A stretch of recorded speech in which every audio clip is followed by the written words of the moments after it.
Queria chamar agora para fazer uso da palavra o professor Felipe Neri, que é pedagogo, consultor pedagógico e orientador familiar, ex-diretor do Colégio São Bento, professor do curso de pós-graduação em Matrimônio e Família, da Faculdade de Direito da Universidade Católica Santo Toribio de Mogrovejo, Peru, Lima, e presidente do Observatório Interamericano de Política.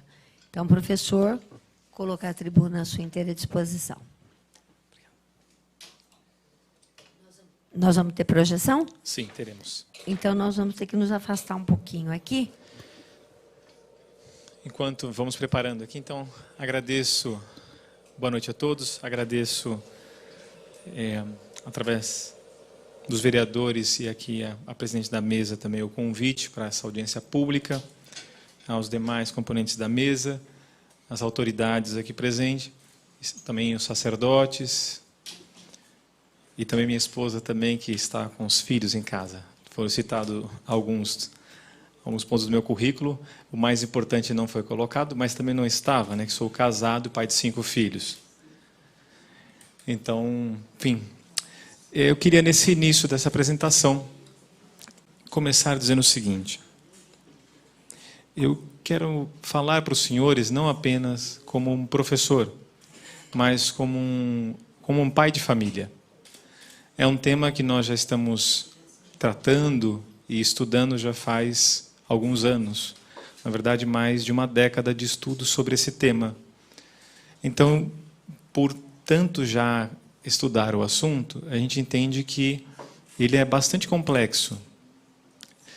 Entendo que é simples de falar, mas as pessoas, de modo geral, elas não estão muito por dentro dessa discussão.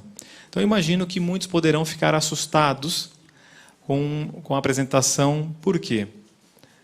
A distância, o desconhecimento do que vem ocorrendo dentro da educação sobre essa temática pode deixar a muitos preocupados.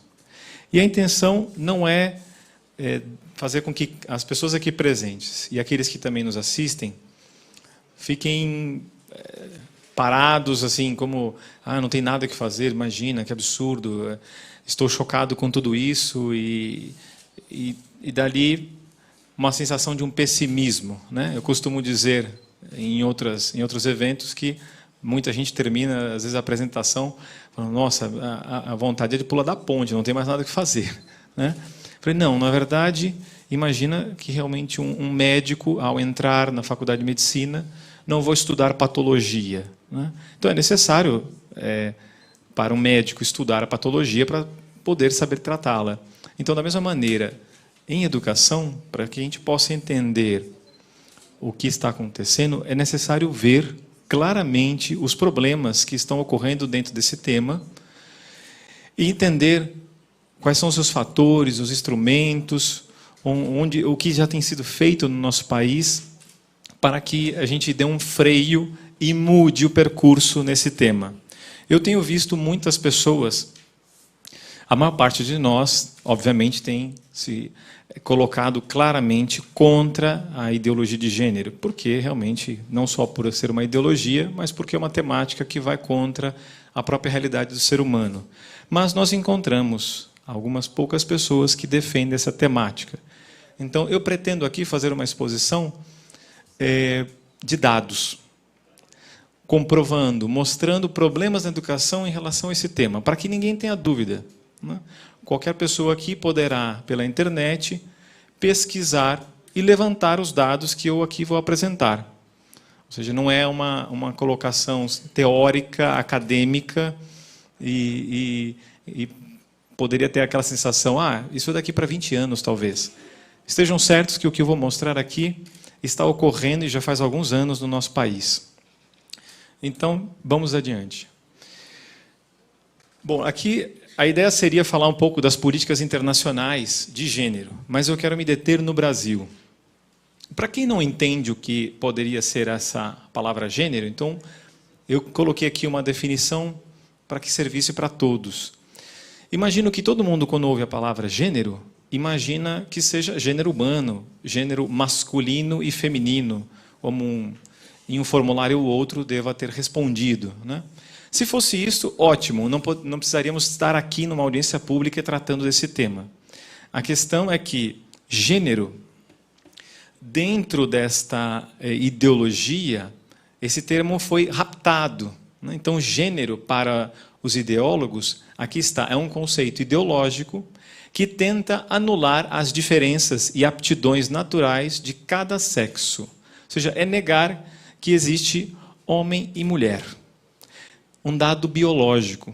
Imagina as pessoas que fizeram universidade na área de saúde, biologia especialmente, né?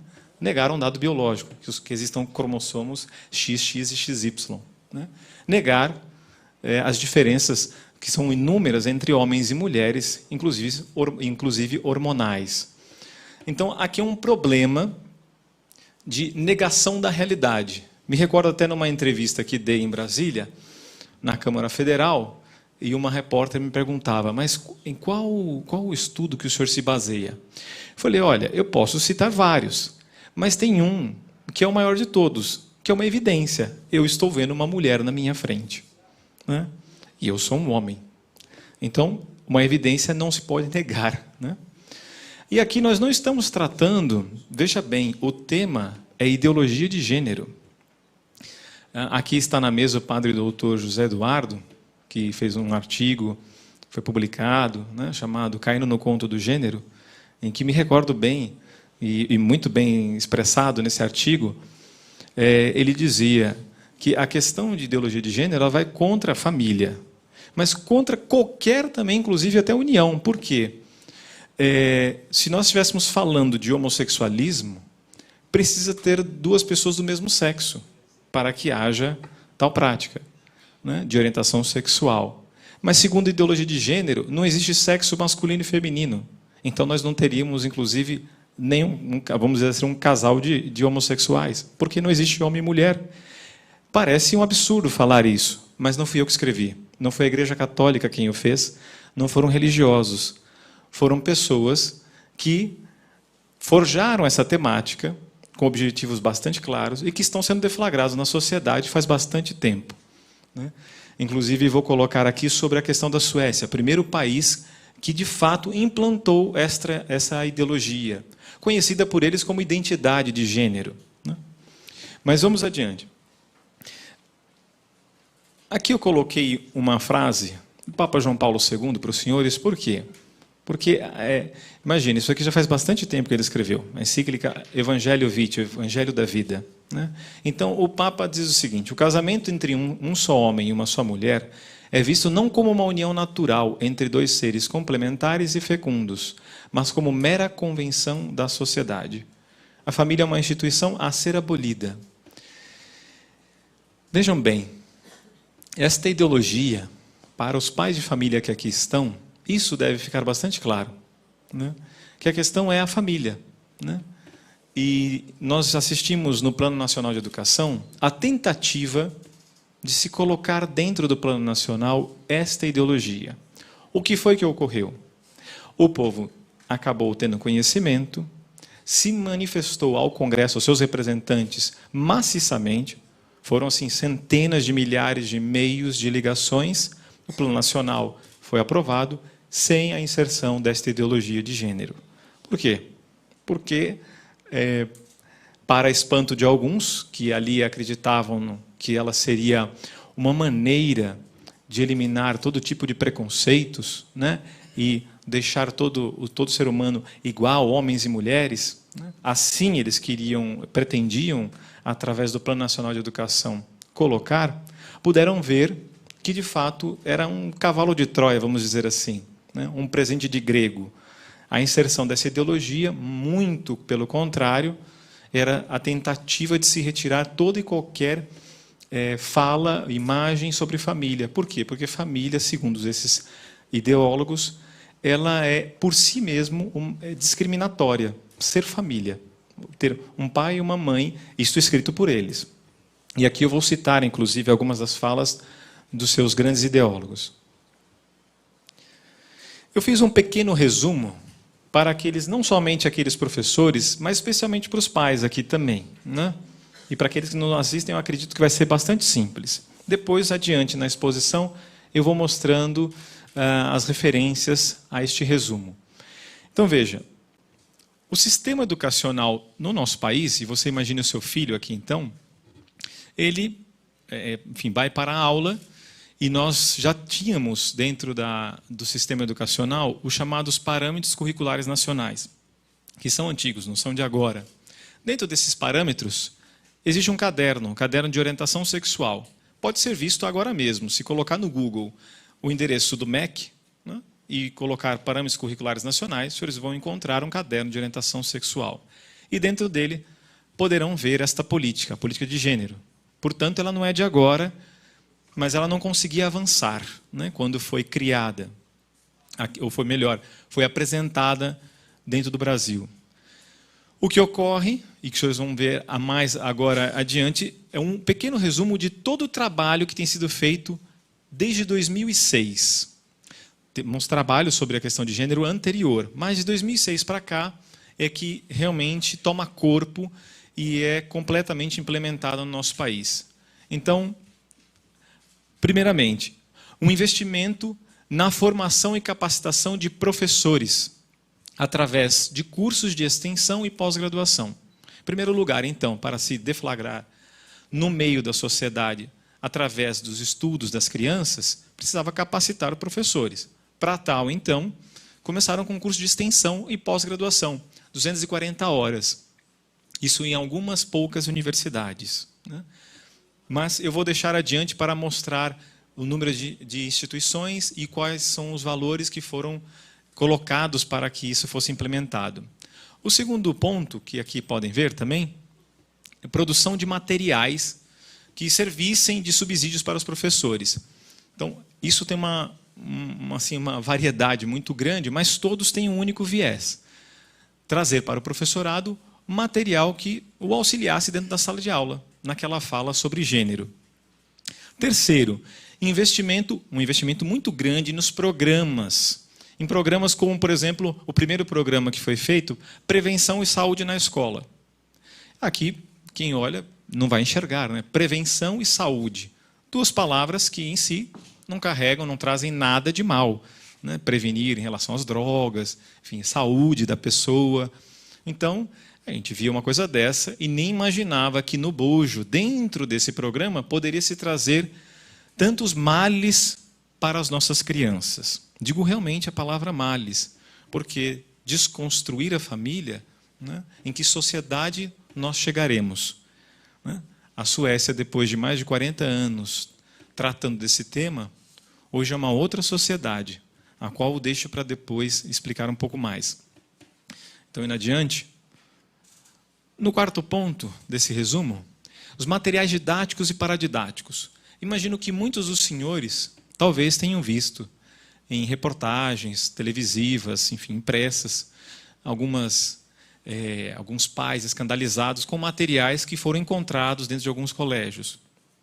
Muito longe de ser o grande problema, né, ele só faz parte de toda essa questão que nós estamos tratando. Ele também está lá e ele tem o seu serviço. Mas ele é ele é posterior a toda essa capacitação dos professores, como aqui citei. Mas também nós temos problemas. Inclusive, nessa apresentação, eu vou mostrar alguns dos materiais. Apenas alguns. Quando, depois de muitos anos de estudo, eu não imaginava que tínhamos tanto material.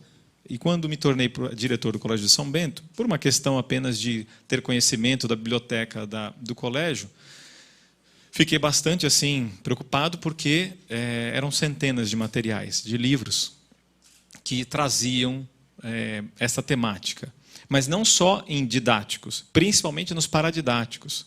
Porque nos didáticos, muitas vezes, você não encontra tão claramente sendo tratado. Nos paradidáticos, sim. São muito claros e qualquer um poderá ver nessa apresentação. O quinto ponto, cargos para ativistas dentro do MEC. Esse foi o meu maior espanto, né? Por quê? Porque existem certos conselhos, né? Os professores, nós participamos, né? Existem alguns professores, inclusive algumas pessoas conhecidas e amigas aqui, que já participaram. Então, você tem conselhos municipais, estaduais e federais, com eixos de educação. E dentro dos temas tratados, Um deles era a diversidade sexual, especialmente a questão de gênero. Então, ao participar de um conselho, de uma reunião, é de se espantar a maneira, inclusive os modos, né, como se tratam desse tema, com tamanha... uma maneira assim desprovida até de educação, mas tentando impingir a sociedade, impondo que dentro da educação brasileira se tivesse esse tema. Então, por isso nós colocamos aqui o termo ativistas dentro do Ministério da Educação. São vários, muitos delegados, centenas de delegados tratando dessa temática. Detalhe, sem conhecimento dos pais, né? Então, quem entra dentro disso fica sabendo. A maior parte das pessoas tem uma vida normal, está lá no seu trabalho, cuidando da família, e nem imagina que estão decidindo para os nossos filhos um tema que nós mesmos discordamos. O próximo, a ocupação de posições, né, de cargos dentro dos conselhos. O sétimo, a inclusão dessa temática nos currículos das licenciaturas. Bastante importante. Para quem faz pedagogia hoje, praticamente é impossível não encontrar dentro da universidade que não tenha a cadeira, ou seja, o núcleo temático de diversidade sexual e gênero. Então, um professor hoje formado, ele tem que estudar. Quer que ele não queira, ele vai ter esse tema. Adiante, nós temos ainda o oitavo e último ponto aqui. Estabelecer mudanças no padrão escolar através de um prêmio, chamado Construindo a Igualdade de Gênero no Brasil. Eu vou comentar esse prêmio um pouco mais adiante. Aqui, por hora, digo apenas, imagine os senhores, né, como seria a maneira mais fácil de incutir, de colocar para os jovens e para o povo brasileiro, como se fosse algo, um bem, né, essa temática, através de um prêmio. Então, eles, inclusive, pelo site deles, um site oficial ligado ao Ministério da Educação, os senhores podem ter toda a informação, inclusive o valor que eles mesmos oferecem, R$500 mil, né, por uma redação muito bem feita, a partir do ensino médio até a pós-graduação, nível de doutorado também. Então, vamos adiante, agora sim, entrando, após esse resumo, mostrando concretamente e mostrando assim, os links onde podem encontrar toda essa questão que envolve educação e gênero na educação. Aqui uma frase de uma grande ideóloga, uma das mentoras, aquela que para muitos é uma das pessoas mais importantes dentro dessa temática, que é Judith Butler. Eu deixarei para aqui o padre José Eduardo, que vai comentar muito mais e vai entrar nas raízes filosóficas, históricas sobre a temática, que imagino que ele vai falar sobre essa senhora também. Mas ela nos diz o seguinte, entre tantas coisas que ela diz, precisamos mesmo mudar paradigmas internalizados e naturalizados, desconstruir conceitos arraigados no nosso interior. Então, essa senhora, né, ela quer nos dizer o seguinte, que dentro de nós temos, digamos, um problema. Nós temos enraizados dentro de nós, né, aquilo que ela entende que é um fator biológico. Por quê? Para ela e para outros, o gênero é a expressão de liberdade, de que cada qual não nasce homem e mulher, mas se faz homem e mulher. Depende do seu dia, do seu humor. Até o meio-dia, você quis ser homem. Depois do meio-dia, mulher. E depois o que você quiser. Não sou eu quem digo isso. Qualquer um pode pegar, comprar a obra, entrar na internet, baixar o livro e verificar isso. Para mim, imagine um pai de família ler isso, né? Eu fiquei chocado, obviamente, porque a questão não é tratar de orientação sexual. Porque se fosse no individual da pessoa, muito bem. Agora, impingir a uma sociedade que desconhece o tema é que é o problema. Aqui é o ponto. Será que a sociedade tem conhecimento? Tem direito, aí falamos de direitos, de realmente opinar sobre o assunto? A sociedade não sabe, né? Então, se alguém pretende fazer alguma coisa sobre isso, primeiramente deveria colocar esta informação a conhecimento de todos. E aqui um parênteses bastante importante. Nós encontramos aqui uma situação que nós chamamos de uma guerra da linguagem, né? Então, como assim? Gênero, eu disse que foi raptado o seu sentido, gênero masculino e feminino, para qualquer tipo de situação, digamos, gênero é qualquer coisa, né? Ou seja, não é homem e mulher, né? Isso é bastante importante para eles, porque as palavras são, a gente chama de como se fossem um talismã. Elas são usadas para congelar as pessoas. Você usa a palavra preconceito. Ninguém de nós quer ter né, quer ser taxado de preconceituoso. Se usa palavras como direito, né? Eu me lembro que, por exemplo, num tema ligado ao aborto, né, em 1950 se falava de controle populacional. Em 1990, 40 anos depois, se falava de direitos sexuais e reprodutivos da mulher, para dizer aborto. É uma outra temática, mas é só para mostrar a questão de linguagem. Direitos sexuais e reprodutivos da mulher. Anos depois, em 2012, inclusive foi amplamente divulgado na mídia, né, se muda para a redução de danos, a questão do aborto. Então, a mudança das palavras são muito importantes, né? E, neste caso, é a mesma coisa. Gênero também ela é uma mudança, ou seja, ela pretende mascarar, né? Manobrar, né? Vencer sem convencer. Então, por isso é uma ideologia. A ideologia é justamente isso, né? E não identidade de gênero, como eles querem dizer, igualdade de gênero. Muito bem, vamos adiante.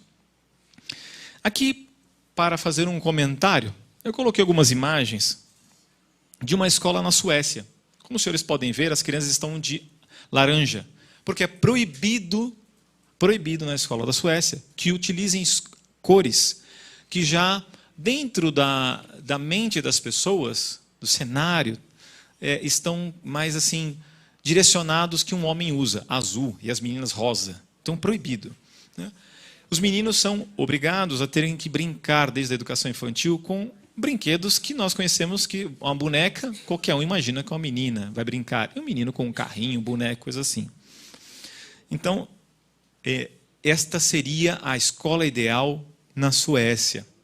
E assim feito, nas suas propagandas. Os senhores podem colocar, não vão encontrar em português, mas na língua espanhola, inúmeros vídeos. Eu vou colocar até, inclusive, nessa exposição, link, né, para que pudessem acessar e ver, por exemplo, vídeos feitos para crianças. Você não é menino e nem menina, no vídeo se diz. Você se faz, né? Imagina a confusão na cabeça da criança. Aqui é a questão. Imagina na cabeça da criança, que não entende absolutamente nada da questão. Uma criança de 5 anos de idade, entende? Muito bem. A Suécia, depois de décadas de trabalho, de implementação dessa ideologia, né, quais são os dados da Suécia hoje que podem ser verificados, né? A Suécia é o país na Europa de maior violência sexual. Por quê? Foram colocados os chamados banheiros transexuais. Banheiros de gênero, melhor dizendo, como eles mesmos chamam. Então, o banheiro ele não é determinado mais por um fator biológico. Ainda que uma pessoa tivesse uma outra orientação sexual, o que acontece foi uma coisa básica que qualquer pessoa poderia pensar, que uma pessoa entraria no banheiro das mulheres, se fingiria, né, de que tivesse uma outra orientação sexual, e ali ocorrem inúmeras violências sexuais contra as mulheres. Então, o país na Europa que maior tem violência sexual contra a mulher é a Suécia, né? Ela cresceu enormemente estupro na Suécia. E os dados, né, da Suécia são incríveis. Eles tentam negar muitas coisas, mas como podem ser verificados, você vê que esta política, ela foi justamente tirando a autoridade da família. Orientação sexual é obrigatória a partir de 1 ano de idade na escola. No nosso país, nós baixamos para 4 anos de idade a entrada na escola das crianças. Muitos pais acharam maravilhoso isso, né? Digo para os senhores, crianças precisam de pais, dos pais presentes. Eu sei que é uma realidade difícil, né?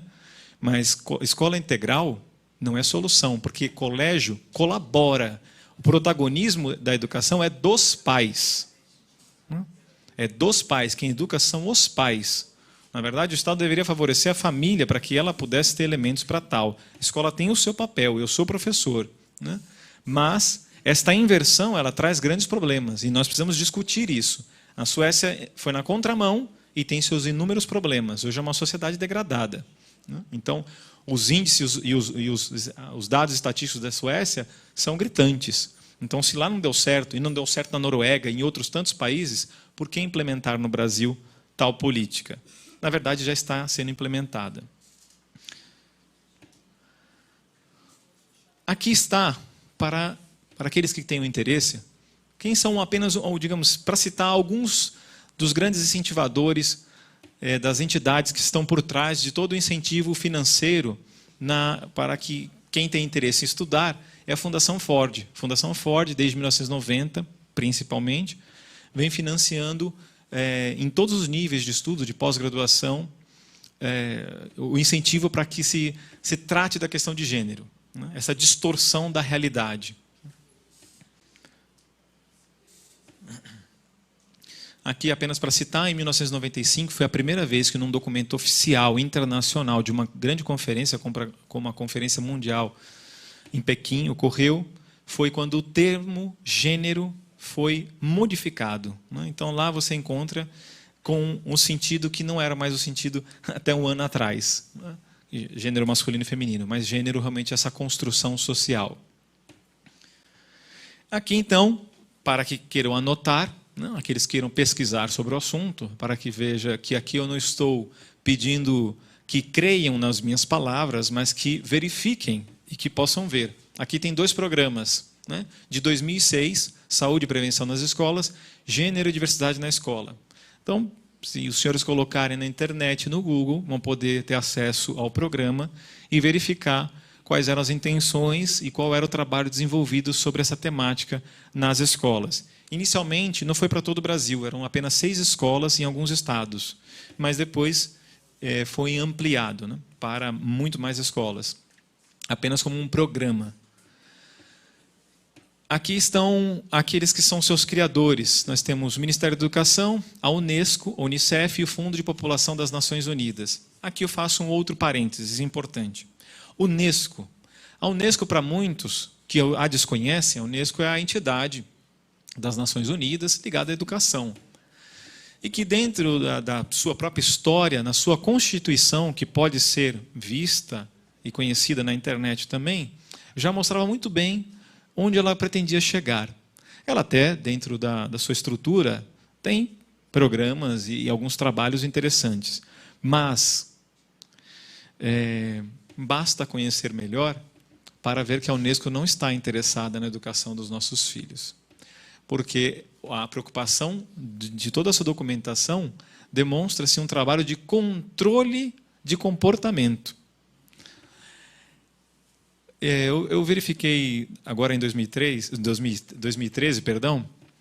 uma cartilha. Uma cartilha feita pela Unesco para crianças a partir de 5 anos de idade. Aqui também vai estar lá, citado no final da apresentação, a cartilha com o endereço. Saiu em todos os jornais do país. Não teve uma pessoa que eu conheci que, vendo o conteúdo da cartilha, inclusive os próprios jornalistas das televisões, mostraram isso. Se entrarem no YouTube, colocarem a palavra assim, Unesco, cartilha aqui no Brasil, né, vão verificar várias reportagens. Todos os pais de família que conheceram a cartilha, que viram nas escolas, ficaram agredidos, se sentiram ofendidos com a maneira como queria se tratar a temática. Então, aqui é a questão, nem se sabia. Quando o povo começa a conhecer, a coisa realmente muda de figura. Então, a Unesco, ela coloca no cenário brasileiro, ela faz uma cartilha para o cenário brasileiro em 2013, para ser colocada a partir dos 5 anos de idade. Mas era só um parênteses, eu quero mostrar muito mais coisas dentro do tempo que eu ainda tenho. Aqui eu não vou me deter em falar do outro programa, Gênero e Diversidade na Escola. Aqui um dos materiais bastante conhecidos também, que ajuda o próprio professorado, né, para tratar da questão, Gênero e Diversidade Sexual na Escola, reconhecer diferenças, superar preconceitos. Senhores, não tem nada de reconhecer diferença, não tem nada de superar preconceitos. Gênero, pelo contrário, cria por si só, né, uma mudança tal que desestrutura completamente a sociedade. Então, quando se fala de preconceito, é simplesmente para que, como eu disse antes, aquela pessoa, ela, por receio de ser taxada, ela não realmente se envolva com a situação e nem queira se inteirar. Trate com as nossas crianças, né? Olha, o seu filho assim, ele vai respeitar melhor as pessoas, né? Muito diferente disso, a ideia vai bem distante do que se pretende fazer nas palavras. Nos papéis, a gente já consegue enxergar essa distorção da realidade. Inclusive, minha esposa, ela trabalha na área psiquiatra. Me recordo de uma vez que ela, vendo os estudos comigo, né, ela falou assim, você sabe que um esquizofrênico, ele tem uma distorção da realidade, porque ele ouve vozes, né? E aquilo é irreal. Né? Aquilo ou seja, é um efeito que acontece no seu próprio organismo. Né? Muito bem. Gênero é quase como se fosse isso, do meu entender. Porque é negar a realidade, é distorcer a realidade. Fazer pessoas esquizofrênicas, mas não no sentido da esquizofrenia, no sentido intelectual. Ou seja, eu vou discriminar alguém por gênero, eu não sei nem como tratar então uma pessoa. Por isso, inclusive, nós vemos na Europa, você não pode tratar de ele, ela. Né? Imagina no relacionamento, né, com as pessoas, como seria isso.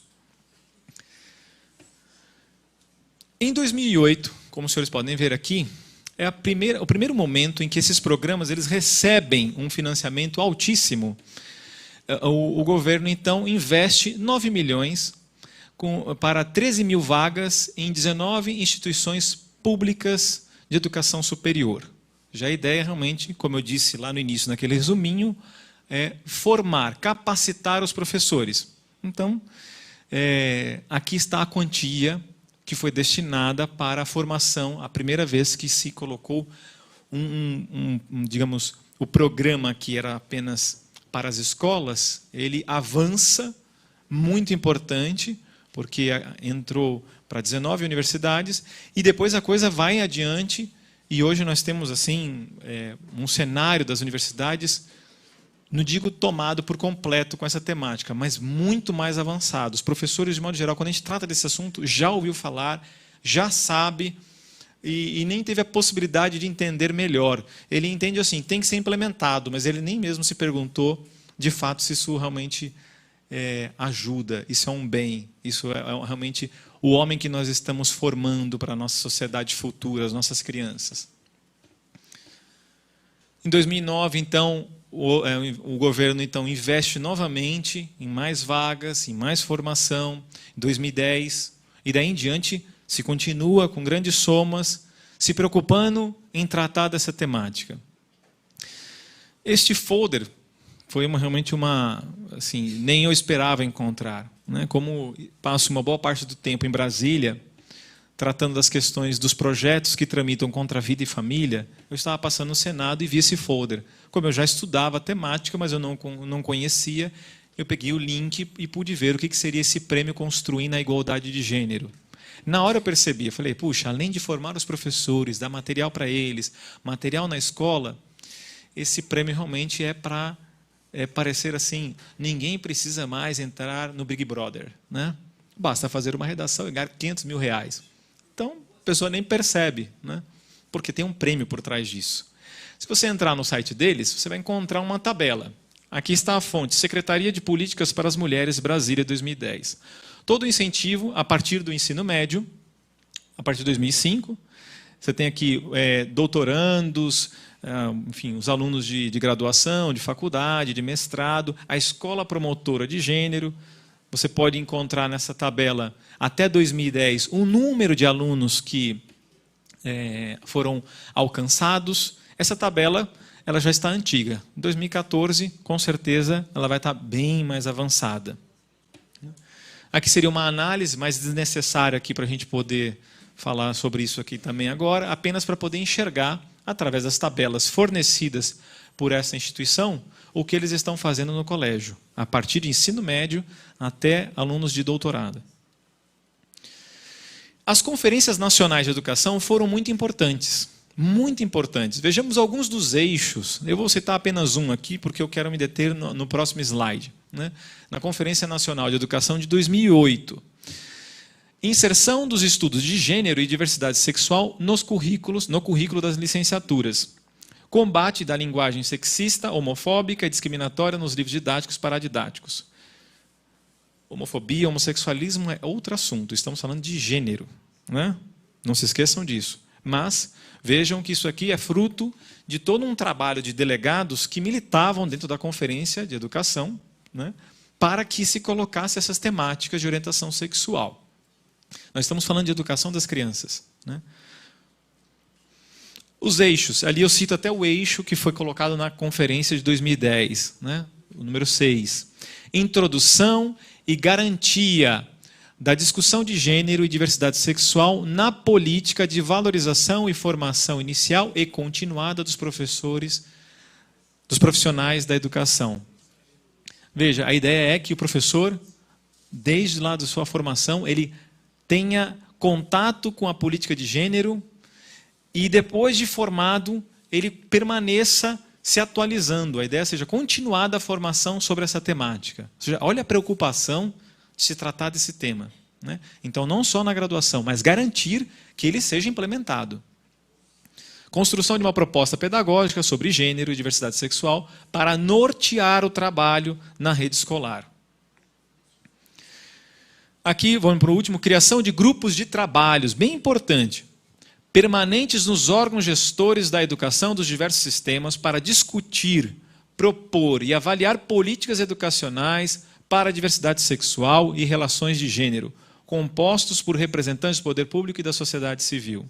Então veja como aquilo que eu dizia, a importância de se ter pessoas nos órgãos, isso aqui já tinha sido discutido por pessoas. Eu estava no meio e vi, ou seja, uma coisa que eu constatei, digamos, uma militância feroz, né, por conseguir, dentro do Ministério da Educação, cadeiras cativas para se militar por estas questões. Sendo que todos aqueles que ali, não, eu sou contra, não lhe foi permitido o acesso, né? Pelo contrário, você tinha que realmente ter uma única maneira de ver, de acordo com a deles. Se fosse o contrário, você não poderia. E ainda continua assim. Aqui um documento, Organização Mundial da Saúde. Isso aqui foi uma pesquisa, nunca vou me esquecer, porque você vai lendo os livros e você tem a bibliografia. As pessoas pensam que a gente não pesquisa, né? Então, digo, essas pessoas que tratam dessa temática. Como eu gasto muito tempo com esse assunto, né, então encontrei esse documento xeretando de madrugada e o li inteiro. Então, em 1993, na Suíça, um órgão da Organização Mundial de Saúde, aqui está, né, Programa de Saúde para os Adolescentes, dos Adolescentes, Divisão de Saúde da Família, Organização Mundial da Saúde. Muito bem. Vejamos o que na página 42 ele quer nos apresentar. Aqui está em espanhol, porque você pode entrar na internet, colocar como ali está a OMS, colocar ali aquele programa que eu disse, você pode baixar o PDF e ler. Mas eu vou traduzir a ideia do que está nesse parágrafo aqui. Ele diz o seguinte, que até 1993 se percebia o seguinte, que nessa temática de orientação sexual, ela era vista sempre como um desvio sexual e que necessariamente teria que haver uma mudança. Por uma terminologia, veja aqui a guerra de linguagem, de desvio sexual para variação sexual. Mudança significativa, desvio para variação. Organização Mundial da Saúde vendo essa questão. E aí então eles dizem o seguinte, eles vão propor algumas dessas variações, segundo eles, neste documento oficial até hoje da OMS, que pode ser baixado. Tá? Essas variações sexuais não necessariamente são nocivas. Está escrito isso. Não necessariamente são nocivas. Vejamos algumas delas, para serem tratadas com os nossos jovens nas escolas. Né? Sadomasoquismo, transexualismo, exibicionismo, fetichismo, pedofilia. Né? Talvez os senhores não conheçam essa realidade, mas em alguns países como a Holanda e os Estados Unidos, existem entidades que tratam da pedofilia como se fosse direito de uma pessoa adulta em ter relação sexual com uma criança. Então eles chamam um direito que é, como se fala mesmo, padre? É o amor, amor. Isso, é amor intragerações, ou seja, entre gerações, né? Para tratar com as crianças. Ah, mas essa realidade está distante do Brasil. Não está, não. Tá? Então já estão tratando disso para que dentro de 15 anos qualquer um pareça preconceituoso. Assim se avançou nos Estados Unidos e em vários países. Nome da entidade? NAMBLA, não é? Não é? Nos Estados Unidos. Milita muitíssimo por isso. Tá? Mas vejamos, vamos voltar aqui ao documento, que não foi feito, digo sempre, por religiosos, mas sim por militantes dentro da OMS. Aqui não é a ideia manchar as entidades, apresentar dados. Eu encontrei o dado que pode ser verificado. Né? Então, imagine o que seria isso tratado para os nossos jovens, nossas crianças. Tratando de orientação sexual. Porque a ideia é liberdade. Se você tiver acesso a maior gama, a maior vasta possibilidade de expressão sexual, né? Você vai ser mais livre, você vai ser mais feliz. Né? Eu poderia me perguntar, será? Será que realmente uma criança, tendo acesso desse modo a essa questão, ficaria feliz? Os dados, né? Eu gosto de fazer uma relação falando assim, as pessoas falam, é uma posição religiosa sua? Não, a posição da verdade, né? Dos dados, né? São dados. E sempre não querem dizer, inclusive para aquele que se apresenta como religioso, que ele não tem dados. Então, estou mostrando os dados para os senhores aqui. Né? Os dados realmente são muito duros. Então, parece que minhas palavras são duras. Não, não fui eu que escrevi os documentos. Né? Então, isto é chocante. Um documento que apresenta uma orientação sexual para as crianças e adolescentes completamente oposta à própria natureza humana. Né? De fato, a sua realização como pessoa. Reduzindo o ser humano à genitalidade. Não há aqui o tratamento do aspecto social, né, da relação, do amor, do casal. Nós vemos na sociedade, eles podem dizer o que eles quiserem. A sociedade hoje usa do sexo como lazer, e veja a sociedade que nós temos, os jovens que nós temos, né, sofrendo por si só. Né, quando não se há compromisso, não se há realmente responsabilidade, não se tem também amor de fato, né, uma relação de valores. Eu não vou me deter nessa questão dos manuais, que seria muito interessante falar, mas eu quero mostrar alguns dados ainda. Né? Aqui alguns dados foram retirados de estudos longos, de grandes teóricos também, e que também expõem todos esses dados. Aqui os senhores podem ver o seguinte, os adolescentes entre... É o seguinte, aqui eu coloquei uma frase para me recordar, mas se vê o seguinte, que os materiais que tratam de orientação sexual, muito assim... distante do que se pretende fazer, que seria lidar com preconceito, tem feito um outro trabalho na cabeça deles. E o efeito é visto através de uma pesquisa com presidiários nos Estados Unidos. Porque todos os jovens que tiveram acesso à pornografia, ou seja, todo esse tratamento de orientação sexual nas escolas, né, tão cedo, a partir dos 11 anos, 12 até os 17 anos, vão ter depois problemas na sociedade. Então, por quê? O alvo principal são jovens. Uma banca de jornal. Né? O Estatuto da Criança e do Adolescente, no seu artigo 73, se eu não me engano, ou 75, acho que 73, coloca até da disposição do material pornográfico numa banca, como ele deve estar disposto. Ele deveria estar bem alto e tampado apenas com o seu título. Para mim, ele não deveria estar na banca. Mas, se ele estivesse desse modo, como está no Estatuto da Criança e do Adolescente, eu já estaria satisfeito. Porque, de fato, ele está ao alcance do jovem, completamente inadequado para que ele veja, porque é como se fosse para um cachorro um pedaço de frango. Né? O jovem está olhando uma mulher, né? E depois fala, olha que sociedade que nós temos. Bom, a sociedade que está sendo criada por essas pessoas que alimentam esse tipo de material. Né? Que não se valoriza realmente a relação verdadeira e genuína entre pessoas. Né? Se coloca apenas reduzindo a genitalidade. Então, 86% dos estupradores dos Estados Unidos, entrevistados dentro dos presídios, admitiram ser usuários frequentes de pornografia. 57% também admitiram que imitaram cenas sexuais vistas em materiais obscenos. 87% de estupradores de meninas e 77% de meninos admitiram usar regularmente pornografia forte. Isso, segundo o Departamento de Justiça dos Estados Unidos, o abuso sexual infantil cresceu 175% entre 81 a 85. Já é um dado até antigo. Os números cresceram demais. Será que não estamos desvalorizando o ser humano? Será que realmente não apenas tratando o ser humano no nível horizontal, não há tratamento de valores. É isso que questiono sobre toda essa política de orientação sexual, de gênero dentro das escolas. Aqui está uma agenda, porque nos materiais deles a ideia era diminuir dentro das pessoas o interesse por ter filhos. Veja aqui, ó, não fui eu que fiz, eu gosto de sempre falar isso, não fui eu que fiz, porque as pessoas falam, olha a sua posição. Não fui eu que fiz nenhum desses materiais, eu só pesquisei e estou mostrando para os senhores. Está aqui a fonte, IBGE, em ano 2000. O Brasil, em 1960, tinham 6 filhos por família. Em 2000, 2 filhos por família. Embaixo, fonte do IBGE, menos de 2 também filhos por família. Alguém pode falar assim, o que significa isso? Né? Seria um tema para poder desenvolver sobre essa questão, bastante grande. A questão aqui, para quem entende que está dentro desses estudos já faz algum tempo, é ver como a preocupação deles era ter uma mudança dentro do núcleo familiar. Então, hoje, nós temos a família, realmente, como dizia no início, o Papa João Paulo II escreve o Evangelho Vitae, que deveria ser abolida. Então, se tudo é família, nada é família.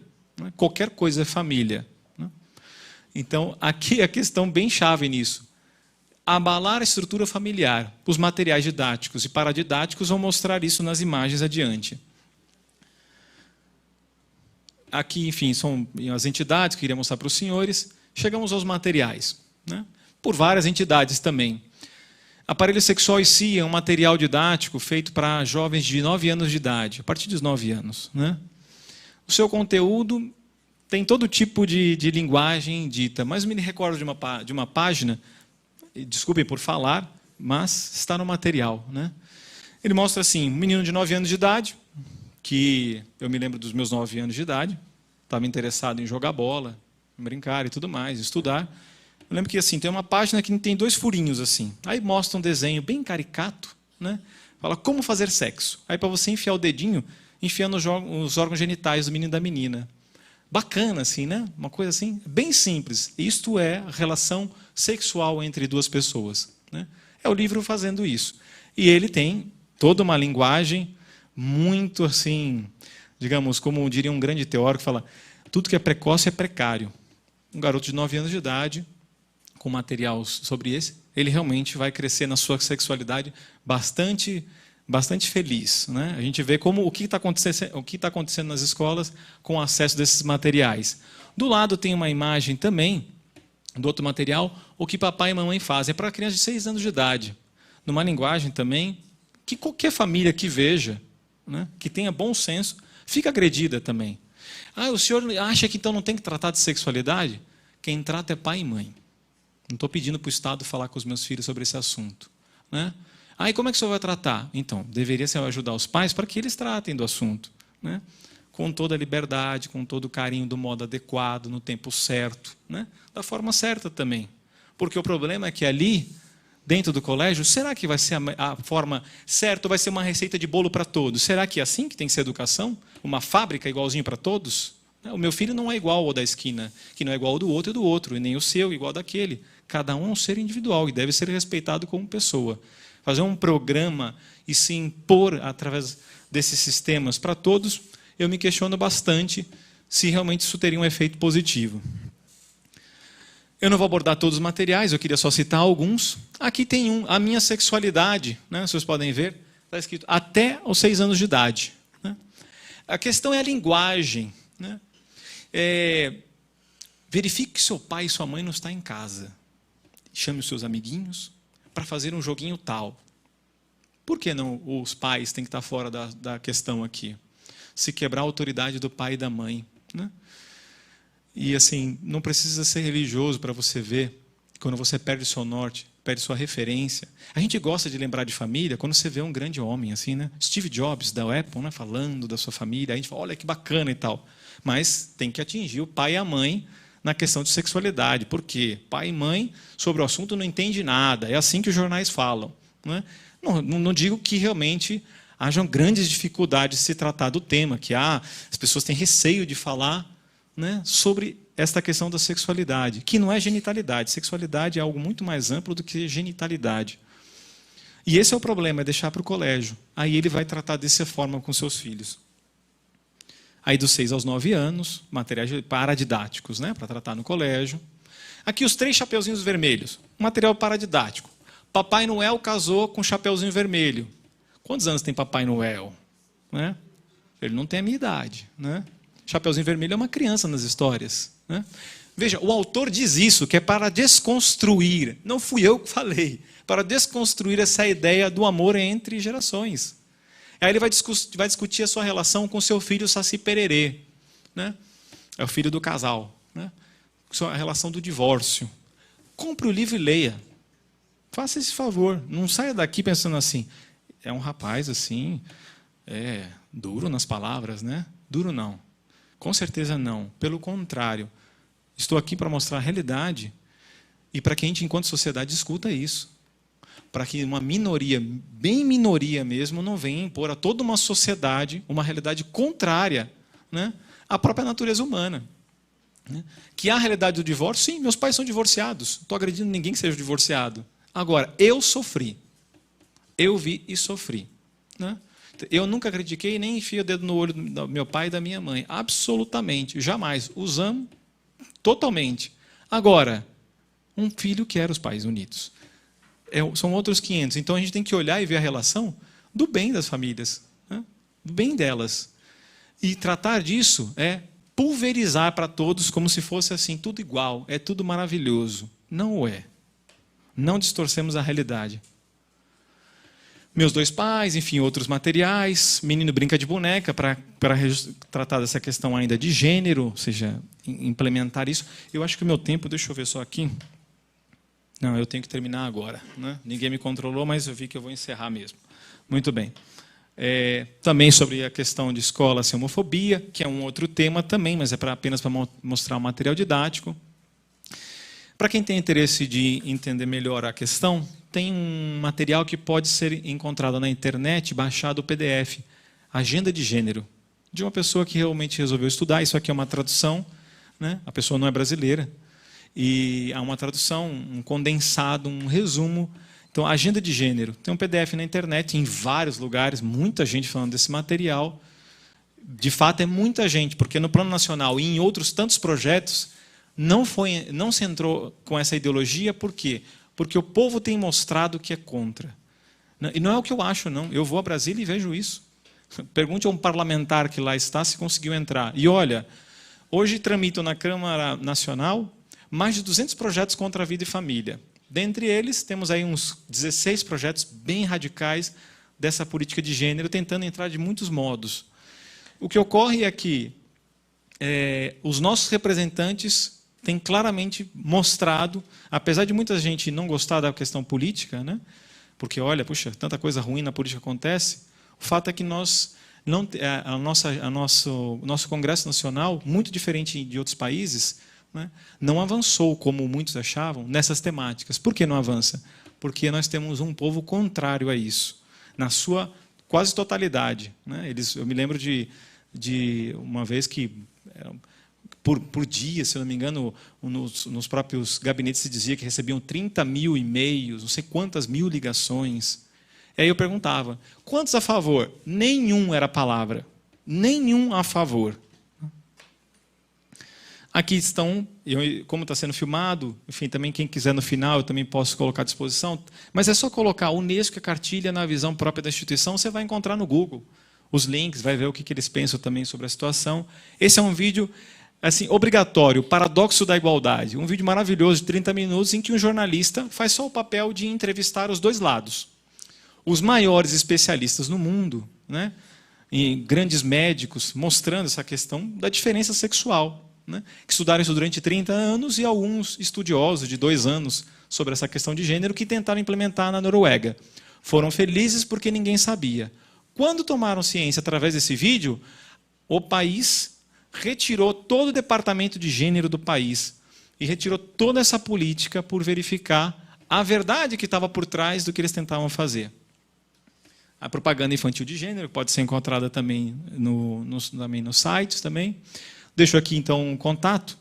Para quem quiser depois tirar dúvidas, nós não teremos possibilidade de perguntas aqui. Então, meu e-mail é um contato telefônico também. Nós estamos enfim, rodando muitos lugares quase que semanalmente com muitos eventos, porque as pessoas estão tão alarmadas com esta questão que tem nos chamado semanalmente quase em todos os estados do Brasil. Eu até agora não vi apenas algumas poucas e raríssimas pessoas que eram assim favoráveis a essa questão da política de gênero. E aqueles que são, nós estamos abertos ao diálogo. Quem não quer o diálogo são eles. Todas as vezes que eu sento para conversar com eles, eu falo, então me mostra, faz a sua prova. Né? Mostre os seus documentos, que eu já conheço. Né? E tantos outros estudiosos conosco também já conhecem. E aqui eu acredito que pela exposição, eu não preciso manobrar ninguém. Eu estou mostrando os documentos deles e os senhores tiram a conclusão. Então agradeço a possibilidade, agradeço também a atenção de todos. Muito obrigado. Boa noite.